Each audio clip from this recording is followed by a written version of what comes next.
Shalom and welcome to Jerusalem Studio. Israeli officials have been warning about it for many years, and while it was not inevitable, had other options and policies been pursued, it is now obvious that the Islamic Republic of Iran is posing a major threat to global security. It is not only threatening Israel, but destabilizing the entire Middle East, challenging the world maritime order, and aggressively plans and tries to execute cyber and assassination plots. Most ominously, it is mere days away from accumulating enough fissile material for a nuclear device. To help us through the shadows of this darkening maze, we're joined from Madrid, Spain by Dr. Rafael Bardaji, CEO of Worldwide Strategy, who formerly served as Spain's National Security Advisor. It's good to see you, Rafael. Thank you for having me. It's a pleasure indeed. Also joining us from Central Israel is Dr. Uzi Arad, formerly served as Israeli National Security Advisor and a Mossad Division Chief. It's good to see you, Uzi. Good to be here. It's a pleasure. With me in the studio is Dr. Nir Boms, who currently sits in for Amir Oren. And with that, Mr. Boms, the floor is yours. Thank you, Jonathan. The headlines from the Middle East, certainly in the last year, are very much dominated by the Gaza war, a little bit by the Red Sea. Sometimes, and lately, we're seeing a bit more headlines from Lebanon. We had a former prime minister that used this analogy. Well, these are the arms, but where's the head of the octopus? And of course, the head of the octopus is clear. This is Iran. Iran is responsible for all of these dynamics. And particularly when it comes to the nuclear issue, which we will speak more about, that's probably is one of the best coverages that it could have received. The Iranian proxy strategy that is able to create a lot of these schisms, conflicts in different fronts is also the perfect cover for what may or may not happen inside Iran. And the reports of the IAEA and the experts that have for quite some time are following what can be followed following the collapse of the JCPOA and the refusal of the Iranians to let the inspectors in, bring out different reports, really placing Iran as a threshold nuclear state. Separately from semi-tactical challenges in the context of regional wars, looking at proxies, strong ones that are no longer terrorist organizations, they're organized military, certainly in the case of Hezbollah. The scenario of a nuclear conflagration in the Middle East is far scarier, but certainly gets much less attention. So the context of, I think, our discussion today is exactly this one. What's behind the headlines? What may be the Iranian motivations for pushing forward the strategy, the proxy strategy that was really championed by the former commander of the Iranian military operations in the Qasem Soleimani at the Al-Quds Force, and what may now the world will do as it needs to still deal with the various fronts of the proxy wars while the nuclear file remains open. Indeed. Well, Dr. Bardaji, I'd like to start with you.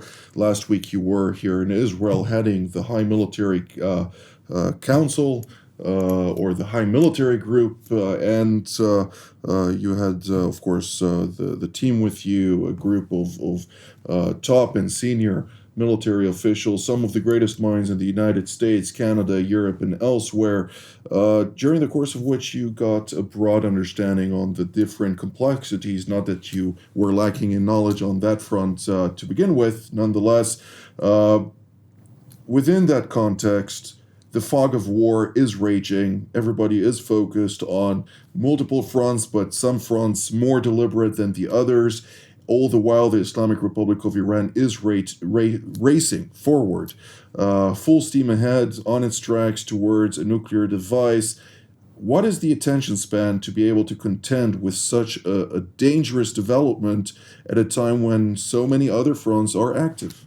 Yes, I think you're right that the time is of essence here, Jonathan. Israel is still engaging in Gaza, and in order to finish their mission and achieve the goals, they are still some weeks or maybe months ahead of us. where the IDF should be still fighting Hamas. As you mentioned as well, the front in the north is almost open. So there are many distractions, let's say, in strategic terms. But there are good news and bad news related to Iran. The bad news is that Iran is rushing into a nuclear weapon. I think there is no doubt now among expert and intelligence officials that they are working on weaponization. How long it will take, I don't know, but it's obvious that they are trying to shorten the time from now to the first nuclear device in their hands. And they are doing that because they fear that the tide of Trump in the United States may favor his winning in the elections, and they will have to face a different administration with a totally different attitude towards them and the Ayatollahs. No? Second bad news is that the proxies, as we used to say, are more than proxies. No, the Houthis in Yemen are willing to sacrifice Yemen for the strategic goals of Iran. They are more just than proxies. I'm not sure how much Nasrallah will follow that, or they will have some components on the Lebanese side of Hezbollah, or they will just have to sacrifice the whole Lebanon in order to fulfill the military goals of Iran. No? But the good news is that the regime in Iran is not so strong. I think when we saw the consequences of the attack in April and the counter reaction by Israel, people in the streets were demonstrating against the Ayatollahs. I think we had abandoned the opposition in Iran in the last years, but we need to take into consideration that socially and politically the regime is not so strong. And if we put some pressure, we put in place again snapback sanctions, and we squeeze their ability to sell in the market oil and other goods, and we put the financial system against them, I think the regime will be cornered, and they will have to adapt to a new reality and become less aggressive, I think. Dr. Arad, I'd like to hear your take on this as well, also from the point that Dr. Bardaji just mentioned, with the fact that President Trump may reemerge in November as the 47th President of the United States, and therefore the Iranians have two windows. The first one up to the point of November 5th, and then the subsequent period in between November 5th and January 20th, where all options are on the table for Iran. Would that be a time to consider for Iran to break out and field a nuclear weapon? And does it have the capacity to do so? It is exactly that issue, the issue of time and timing of being of the essence, the existence of those presumable two windows of opportunities for them to create facts, so to speak, or to exploit the moment and make that breakout. And should they go for that, should they be tempted to exploit the next few months to essentially affect a breakout, then that would be potentially not only destabilizing, that might even be catastrophic. Because in the essence of things is Israel still has a position that claims that it would not allow this to happen. And it would not allow this to take place.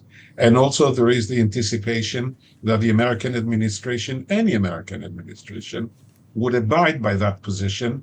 Biden, because he is so stated, but also Trump, who is no less assertive on that point. Now, if this would occur, and if there would be a rush to exploit those windows, then things may go very fast, and unfold to see whether there might be an Israeli preemption. The option of preemption is out there. And the very possibility of such a preemption is by itself a point of instability.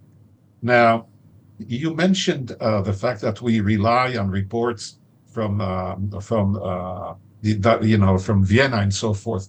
But here we have to rely on much more delicate kind of report, and that is, what does intelligence tell us? Remember, we had a failure of being surprised, of being taken by surprise which is in a failure of the warning capacity.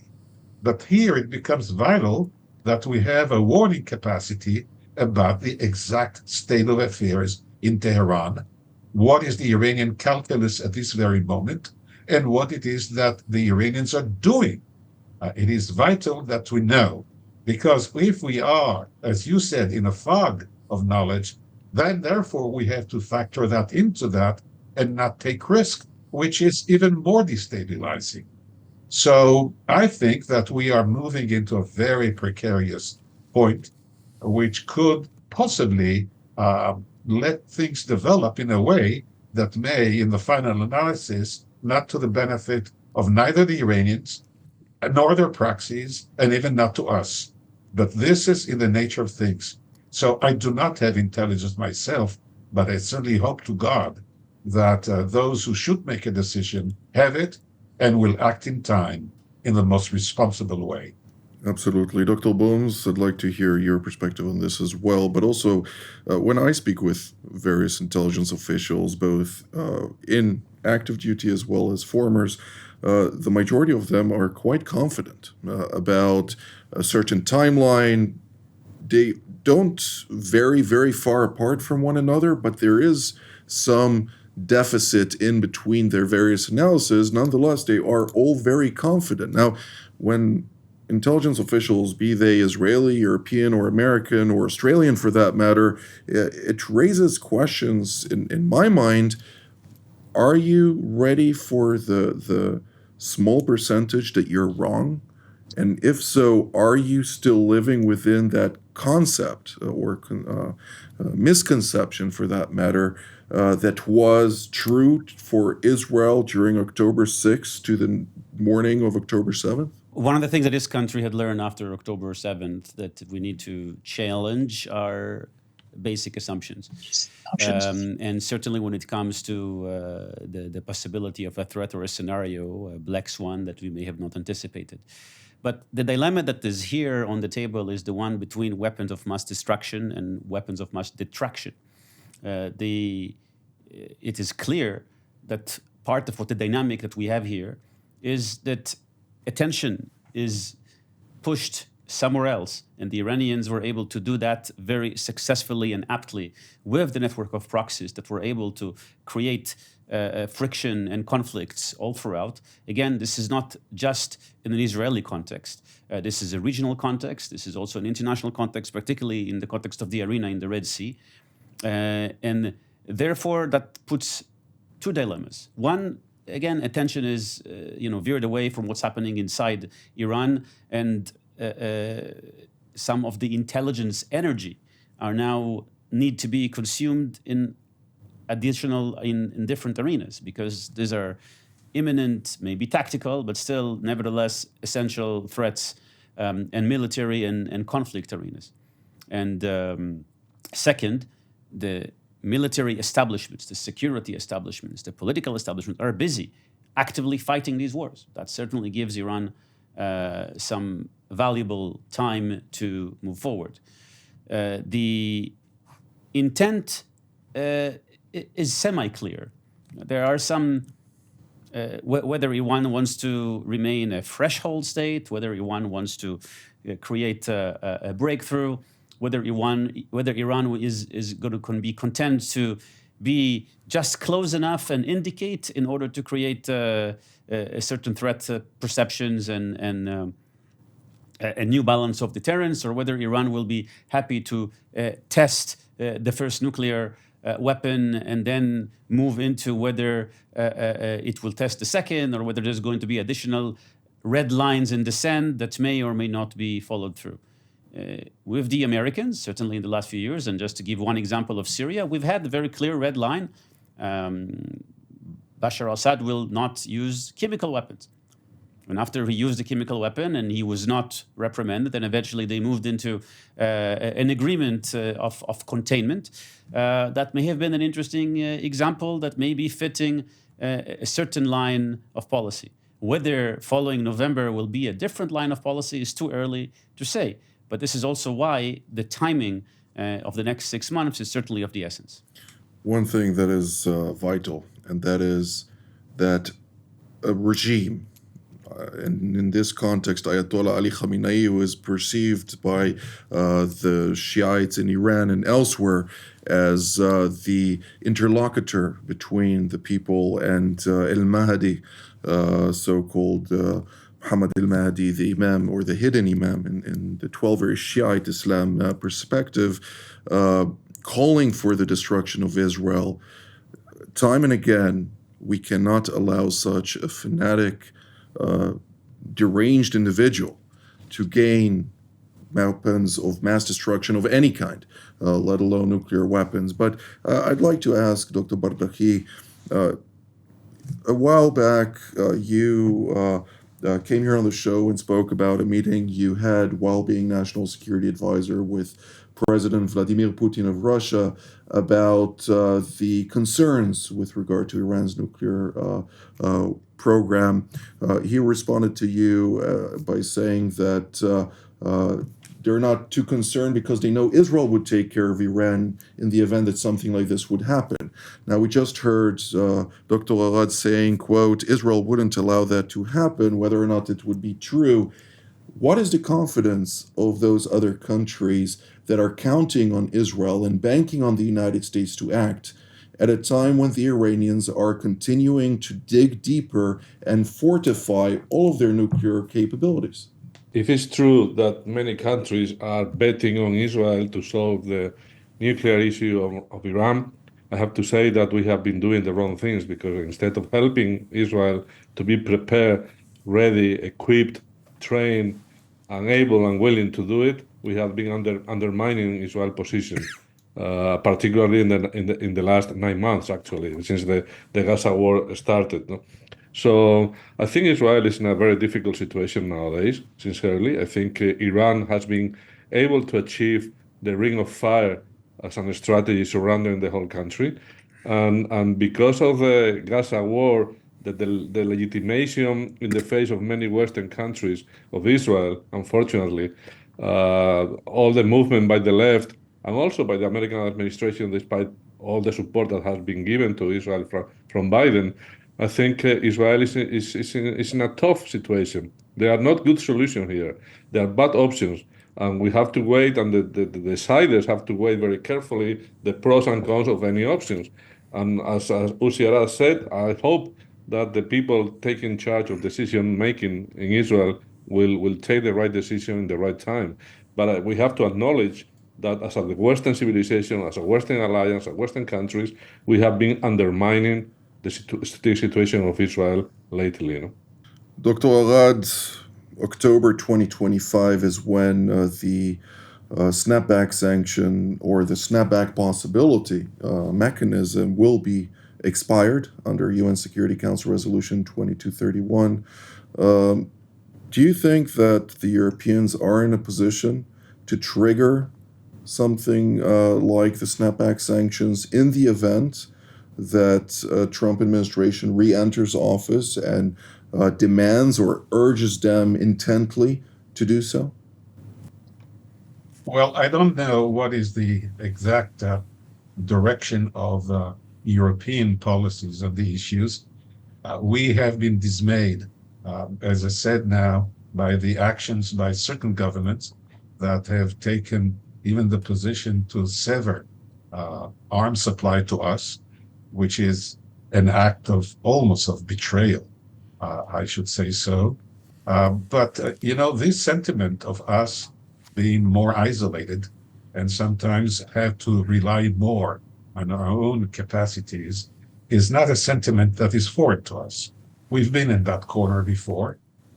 Israel is indeed in a moment of great difficulties, both internal, but much as a result of the external pressure coming from the extreme form of Islamic countries, be it the proxies of Iran or Iran itself. But I think that we shall persevere in that. And we have to do certain things, but very, very systematically.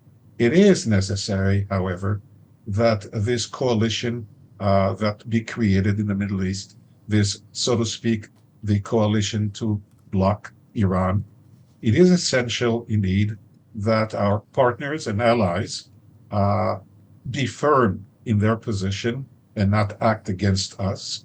It is necessary also that we stabilize the other fronts so that we can concentrate on gathering our necessary force and act against the origin of where this comes from. It is very, very difficult that on the other side, you have Russia and you have China positioning themselves on the side of Iran. And even those distant conflicts are projecting on the Middle East negatively. So these are extremely dangerous possibilities. And I hope that by closing our ranks and by concentrating our abilities and by employing judicious abilities to move very, very cautiously, I would say, but sometimes practicing the old principle of precautionary principle, or so to speak, the anticipatory act of self-defense, we will have to practice that as an act of defense against those who are the aggressors here in the Middle East and against the West. Dr. Bardaji, in the event that Iran does push through and attempt to field a nuclear weapon, absent a reaction from either Israel or the United States, would that render the end of the Non-Proliferation Treaty? And to what degree would that then frustrate the various countries around the world that are subject to the American deterrent umbrella or nuclear protection umbrella in the face of much larger adversaries, namely Russia and China? Well, if finally Iran is not deterred or is not prevented from having some nuclear stockpile, let's say, even limited in numbers, I think the non-proliferation treaty is dead, no? Because all the dynamics in the region will nourish the rush for getting nuclear umbrellas, directly or indirectly. No, I don't see Saudi Arabia staying idle in front of a nuclear Iran, nor Egypt, neither Turkey. So there will be a kind of polynuclear Middle East sooner than we anticipate, unfortunately, creating a much more unstable, trigger-happy situation, no? Because you are not dealing just as during the Cold War between two superpowers, the US and the Soviet Union. You will be dealing with 5 to 6 regional powers with nuclear capacity, with no system in place to de-escalate the crisis, and that will be very risky. So that, because I prefer to thinking ways to stop Iran for moving into a nuclear power. Though I have to say as well that the time is running out. They may decide to do a simple subnuclear test from here to November and say to the world, hey, we are a nuclear power already, you know, and that will change the game definitely. So it's very complicated, and that's why we should not allow Iran to get a nuclear bomb.